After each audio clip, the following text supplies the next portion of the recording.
मधुबन के बाबा मुरली वाले, आपका क्या कहना, आपका क्या कहना। ओम शांति। 20 सितंबर 2022 की महावाक्य। पहले एक नज़र मुरली के मुख्य पॉइंट्स पर। बाप दादा ने कहा, एक ही टीचर के पास कोई भी पढ़ते नहीं है। 12 मास पढ़ेंगे फिर टीचर बदली करेंगे। यहाँ यह मुख्य टीचर बदली नहीं होता। आधा कल्प तुम पुकारते आए हो, बोलो तुम ही सब तो पुकारते थे ना। द्रौपदी का मिसाल दिया है, पतित तो सारी दुनिया है। पतित और पावन में रात दिन का फ़र्क है। पतित है पत्थर बुद्धि, बाप आकर सब विकारों से घृणा दिलाते हैं। बाप का पहला फ़र्ज ही यह है, बाप आते ही है तमोप्रधान से सतोप्रधान बनाने। तो जितना बाप को होना है उतना बच्चों को भी होना है। बाप कहते हैं, मैं तुमको अपने से भी ऊंचा बनाता हूँ। तुमको ख्यालात भी जास्ती चलने चाहिए, मेरे से भी जास्ती सर्विस तुम बच्चे करते हो ना। मुख्य है ही आत्मा। आत्मा निकल जाए तो शरीर कोई काम का नहीं रहता। मनुष्य के शरीर की कोई वैल्यू नहीं रहती, कोई काम में नहीं आता, राख हो जाता है। मनुष्य का सतयुग से लेकर त्रेता अंत तक तो मूल्य है। देवताएं हैं तब तो पूज्य लायक हैं, पीछे पाई की भी वैल्यू नहीं रखती, इसलिए कहा जाता है पत्थर बुद्धि। बाप कहते हैं कि तुम्हारा यह शरीर बहुत वैल्यूएबल है, यह टाइम भी वैल्यूएबल है। इनको वेस्ट नहीं गवाओ, फालतू बातों में समय नहीं गवाओ। अपनी आत्मा को याद के बल से सतोप्रधान बनाना है और कोई उपाय पावन बनने का नहीं है। बाप कहते हैं, आओ कंगाल बच्चे, तुम्हें सिरताज बताऊं। तुम भी समझते हो कि बरोबर हम कंगाल हैं। भल बहुत धनवान हैं, पद्मा पदम पति हैं, उन्हों के फ़ोटो नाम आदि निकालते हैं ना। एक भी बाप की याद में नहीं रहते। झगमुई बहुत करते हैं। बच्चों को बहुत ओना रहना चाहिए। और अब सुनते हैं महावाक्य को विस्तार से। ओम शांति। मीठे बच्चे, बाप समान पतितों को पावन बनाने का पुरुषार्थ करो। यह समय बहुत वैल्यूएबल है, इसलिए व्यर्थ बातों में अपना समय बर्बाद मत करो। प्रश्न है, बाप बच्चों की किस एक बात पर बहुत तरस खाते हैं? उत्तर, कई बच्चे आपस में झगमुई कर अपना समय बहुत गंवाते हैं। घूमने फिरने जाते हैं तो बाप को याद करने के बजाय व्यर्थ चिंतन करते हैं। बाप को उन बच्चों पर बहुत तरस पड़ता है। बाबा कहते, मीठे बच्चे, अब अपनी जीवन सुधार लो, व्यर्थ समय नहीं गवाओ। तमो प्रधान से सतो प्रधान बनने के लिए सच्चे दिल से बाप को युक्ति युक्त याद करो, लाचारी याद नहीं करो। भगवानुवाच, बच्चे भी समझते होंगे जरूर कि भगवान हमको पढ़ा रहे हैं। हम बहुत पुराने स्टूडेंट हैं। एक ही टीचर के पास कोई भी पढ़ते नहीं है। 12 मास पढ़ेंगे फिर टीचर बदली करेंगे। यहाँ यह मुख्य टीचर बदला नहीं जाता। बाकी बच्चियाँ तो बहुत हैं राजयोग सिखाने के लिए। एक से तो काम चल ना सके। पावन बनने के लिए कितने ढेर बुलाते हैं, एक को ही बुलाते हैं। पावन बनाने वाला एक ही टीचर ठहरा। वंडर है जो पतित पावन को बुलाते हैं, समझते कुछ भी नहीं। द्रौपदी ने भी पुकारा ना कि हमें यह नंगन करते हैं, रक्षा करो। आधा कल्प तुम पुकारते आए हो, बोलो तुम ही सब तो पुकारते थे ना। द्रौपदी का मिसाल दिया है, पतित तो सारी दुनिया है। पतित और पावन में रात दिन का फ़र्क है। पतित है पत्थर बुद्धि, बाप आकर सब विकारों से घृणा दिलाते हैं। आत्मा समझती है कि मुझ आत्मा का यह शरीर पतित है। तुम भी समझते हो यह शरीर पतित है, जंग लगा हुआ है। जिन्हों को पावन फर्स्ट क्लास शरीर है वह सारे विश्व पर राज्य करते थे, उनको कहेंगे पारस बुद्धि। पत्थर बुद्धि और पारस बुद्धि का गायन भी भारत में ही है। तो बच्चों को ख्याल आना चाहिए कि इस पतित भारत को पावन कैसे बनाएं। परंतु नंबरवार सर्विसेबल को यह ख्यालात आते होंगे और पतितों को पावन बनाने का पुरुषार्थ करते होंगे। बाप का पहला फर्ज ही यह है। बाप आते ही है तमो प्रधान से सतो प्रधान बनाने, तो जितना बाप को होना है उतना बच्चों को भी होना चाहिए। बाप कहते हैं मैं तुमको अपने से भी ऊंचा बनाता हूँ, तुमको ख्यालात भी जास्ती चलने चाहिए। मेरे से भी जास्ती सर्विस तुम बच्चे करते हो ना। बाबा थोड़े ही 3-4 घंटे बैठ समझाते हैं प्रदर्शनी आदि में। बाप बच्चों की महिमा करते हैं, परंतु वह खुशी, वह योग कम दिखाई देता है। इसलिए बेहद का बाप जो इन द्वारा पढ़ाते हैं यह सबसे नज़दीक है। इतना एकदम नज़दीक बाप दादा कब देखा है। मुख्य है ही आत्मा। आत्मा निकल जाए तो शरीर कोई काम का नहीं रहता। मनुष्य के शरीर की कोई वैल्यू नहीं रहती, कोई काम में नहीं आता, राख हो जाता है। जानवरों आदि की हड्डियां भी काम में आ जाती है, चमड़ा भी काम आता है। मनुष्य का तो कुछ भी नहीं बनता। हड्डियां पानी में डाल खत्म कर देते हैं, निशानी भी नहीं रहती। उन्हों की निशानी फिर भी जंगलों में पड़ी रहती है। मनुष्य का सतयुग से लेकर तृतीया अंत तक तो मूल्य है। देवताएं हैं तब तो पूज्य लायक हैं। पीछे पाए की भी वैल्यू नहीं रहती, इसलिए कहा जाता है पत्थर बुद्धि। भरी ढोते रहते हैं, पैसे आदि की चिंता रहती है, वहाँ तो बिल्कुल निश्चिंत रहते हैं। तो बाप कहते हैं कि तुम्हारा यह शरीर बहुत वैल्यूएबल है, यह टाइम भी वैल्यूएबल है। इनको वेस्ट नहीं गवाओ, फालतू बातों में समय नहीं गवाओ। अपनी आत्मा को याद के बल से सतो प्रधान बनाना है और कोई उपाय पावन बनने का नहीं है। एक ही शास्त्र में भगवान उवाच है, जिसको कहते हैं श्रीमद् भगवद गीता। तो बाप कहते हैं आओ कंगाल बच्चे, तुम्हें सिरताज बनाऊं। तुम भी समझते हो कि बरोबर हम कंगाल है, भल बहुत धनवान है, पद्मा पदमपति है, उन्हों के फोटो नाम आदि निकालते हैं ना। तुम बच्चों में भी नंबरवार धनवान है। तुम कहेंगे हम स्थायी सच्चे भगवान है, यह धन ही साथ देता है। तुम्हारे आगे वह सब कंगाल है, नाम भल पदमपति आदि है। सदगुरु बाबा ने भी तुम्हारा नाम पद्मा पदमपति अविनाशी रखा है। तुम हो स्वर्ग के पदमपति, वह है नर्क के पदमपति। नर्क और स्वर्ग को तुम समझते हो, वह पत्थर बुद्धि बिल्कुल नहीं समझते। आगे चल तुम्हारे पास आएंगे, जब विनाश देखेंगे तब समझेंगे। यह तो पुरानी दुनिया का विनाश हो जाएगा। फिर कहेंगे यह ब्रह्म कुमार कुमारियाँ तो सच कहते थे। अच्छा अब क्या करना है? कुछ कर नहीं सकेंगे। पैसे आदि एकदम जलमर सब खत्म हो जाएंगे। बॉम्ब आदि गिरते हैं तो मकान जायदाद आदि सब खत्म हो जाता है, शरीर भी खत्म हो जाते हैं। यह तुम देखेंगे बड़ा भयानक सीन आने वाला है। उस समय ज्ञान में आ नहीं सकेंगे। अब यह भगवान बैठ समझाते हैं, बच्चे जानते हैं हम आए हैं भगवान से पढ़ने। तुम कितने तकदीरवान हो, यह भी सबको निश्चय नहीं है। निश्चय हो तो भगवान से क्यों नहीं पढ़े? रात दिन बत्तियां जगाकर मर झुरकर भोजन ना खाकर भी एकदम पढ़ने को लग पड़े।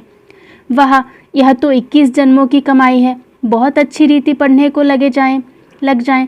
पढ़ाई भी क्या है, मुख्य है ही बाप को याद करना। बाबा को बहुत तरस आता है। बाबा जानते हैं बच्चे घूमने फिरने जाते हैं, एक भी बाप की याद में नहीं रहते। झरमुई झगमुई बहुत करते हैं। बच्चों को बहुत ओना रहना चाहिए। बस टाइम बहुत थोड़ा है। भारत कितना बड़ा है, बहुत सर्विस है। पहले अपनी जीवन तो सुधार लें। बाबा बहुत बार कहते हैं बच्चे झरमुई झगमुई मत करो, यह बातें छोड़ दो, अपना जीवन सुधारो। सबको आपस में लड़ मरना है। ड्रामा की भावी ऐसी है। तमो प्रधान से सतो प्रधान बनने में टाइम तो लगता है ना। अपनी दिल से पूछना है कि हम कितना समय याद करते हैं। सच्ची दिल से बहुत प्यार से युक्त याद कोई 5 मिनट भी मुश्किल से करते हैं। बहुत लब से याद किया जाता है। बिगर लब कभी किसी को याद करते हैं क्या? बहुत है जो लाचारी हालत में याद करते हैं। लब से याद करना आता ही नहीं। सच्ची दिल पर साहेब राजी। देखो बाबा एक ही आवाज करते हैं, मन मना भव, अर्थात याद करो तो तुम्हारे सब पाप कट जाएंगे। हम ही तुम्हारा दोस्त हूँ, बाकी तो सब है दुश्मन। तुम एक दो के भी दुश्मन हो। बहुत आपस में लड़ते झगड़ते हैं तो दोस्त कैसे ठहरे? बाप कहते हैं अगर आत्मा भाई भाई समझो तो दुश्मनी सारी खत्म हो जाए। ना नाक ना कान ना मुख है तो दुश्मनी किससे रखेंगे? शरीरों को देखो ही नहीं। तुम भी आत्मा वह भी आत्मा, तो दुश्मनी निकल जाती है। बहुत मेहनत है, बिगर मेहनत कुछ मिलता है क्या? उस पढ़ाई में भी कितना माथा मारते हैं, सहज भी है। बाप कहते हैं सिमर सिमर सुख पाओ। यह तो जानते हो कि भक्ति मार्ग में सिमर सिमर दुख ही पाया है। जिसको सिमरते हैं उनके एक्यूपेशन का पता नहीं। कितने को सिमरते हैं, हनुमान को सिमरो, गणेश को सिमरो। एक है सिमर सिमर सुख पाओ, दूसरा है सिमर सिमर दुख पाओ। क्योंकि भक्ति रात है ना, शिव बाबा की रात थोड़ी ही हो सकती। रात में धक्का खाया जाता है। पहले नंबर में यह ब्रह्मा धक्का खाते हैं, उसके साथ तुम ब्राह्मण भी साथी हो। ब्राह्मणों का सारा कुल है, जो भी ब्राह्मण बनते हैं वह आकर सुख पाते हैं सिमरने से। तुम सबको कहते हो कि शिव बाबा को याद करो तो पाप कट जाएंगे। तुम एक बाप का सिमरण करते हो, मनुष्य तो अनेकों का सिमरण करते हैं। सिमरण करते करते पाप आत्मा बन जाते हैं, सीढ़ी उतरते जाते हैं। अब तुम एक बाप को याद करो अर्थ सहित। बाप कहते हैं मैं आया ही हूँ बरसा देने, पावन बनाने। अर्थ है ना, शिव बाबा पतित पावन है, यह किसको पता भी नहीं है। कोई आकर बतावे तो सही कि कैसे आकर पावन बनाते हैं। तुम्हारे पास यहाँ बैठे भी पूरी रीति जानते ही नहीं है। माया भुलाने वाली कोई कम नहीं है। तुम खुद कहते हो बाबा हम याद करते हैं, माया भुला देती है। बाबा कहते हैं अरे तुम बाबा को याद नहीं करेंगे तो वर्षा कैसे मिलेगा। बाप के सिवाय कोई वर्षा देगा। जितना बाप को याद करेंगे उतना वर्षा ऑटोमेटिकली मिलेगा। सीधा समझाते हैं राजा स्थापन हो रही है, इसमें सूर्यवंशी भी बनते हैं। कितने मनुष्यों के कान तक आवाज पहुंचाना है। बाबा कहते हैं बच्चे मंदिरों में जाओ, गली गली में जाकर सर्विस करो। बाबा के भक्त 100 देवताओं के भक्त जैसे मंदिरों व सत्संगों में बैठे रहते हैं। बुद्धि कहाँ न कहाँ धंधुधरी मित्र संबंधियों आदि तरफ दौड़ती रहती है। धारणा कुछ भी नहीं। यहाँ भी ऐसे हैं जो कुछ भी सुनते नहीं, झूठ का खाते रहते हैं, बाप को देखते नहीं। अरे ऐसे बाप को तो कितना ना अच्छी रीति देखना चाहिए। सामने टीचर बैठा है, बाप कहते हैं मैं इन कर्मेंद्रियों द्वारा तुमको पढ़ाता हूँ, आत्मा पढ़ती है। बाप आत्माओं से बात करते हैं। आँख कान नाक आदि पढ़ते हैं। आँख कान नाक आदि पढ़ते हैं क्या? पढ़ने वाली आत्मा है। दुनिया में यह किसको पता नहीं कि क्योंकि देह अभिमान है ना, आत्मा में ही सब संस्कार है। बाप कहते हैं आत्मा को देखो, कितनी मेहनत की बात है। मेहनत बिगर विश्व के मालिक थोड़े ही बनेंगे। मेहनत करेंगे तब विश्व के मालिक बनेंगे। वंडर तो देखो कि बेहद की पढ़ाई है, पढ़ाने वाला बेहद का बाप है। राजा से रंक तक यहाँ ही बनते हैं इस पढ़ाई से। जितना जो पढ़ते और पढ़ाते हैं उतना उच्च पद पाते हैं। बाप आते ही है पढ़ाने, पतित से पावन बनाने। बाप को देखते ही नहीं तो क्या समझाना चाहिए। पाई कैसे का पद, नौकर चाकर जाए बनेंगे। नौकर चाकर जैसे राजा के पास होते वैसे प्रजा के पास, कहेंगे तो दोनों को ही नौकर। पिछाड़ी में करके थोड़ा लिफ्ट मिलती है। मोचरा खाकर मानी रोटी टुकड़ा मिल जाएगा। तो पुरुषार्थ बहुत अच्छा होना चाहिए। बाप से बहुत प्यार से सुनना चाहिए, फिर रिपीट करना चाहिए। स्कूल में पढ़ते हैं, फिर घर में भी जाकर स्कूल के काम करते हैं। ऐसे नहीं कि सिर्फ घूमते फिरते हैं, पढ़ाई का ओना रहता है। यहाँ तो कई है जो कुछ भी नहीं समझते, बिल्कुल जैसे पुराने पत्थर बुद्धि हैं। बाबा का बनकर अगर फिर कड़ी भूले करते हैं तो 100 गुना दंड मिल जाता है। तो बाप समझाते हैं मीठे मीठे बच्चे, टाइम वेस्ट मत करो, बहुत भारी मंजिल है। कल्प कल्प तुम्हारा ऐसा ही पद बन जाएगा। यहाँ तुम आए हो नर से नारायण बनने, नौकर चाकर बनने थोड़े ही आए हो। पिछाड़ी में सबको एक्यूरेट साक्षात्कार होगा कि हम यह बनने वाले हैं। बुद्धि भी कहती है जो जिसका कल्याण ही नहीं करेंगे वह क्या पद पाएंगे। कोई तो रात दिन बहुत सर्विस करते रहते हैं।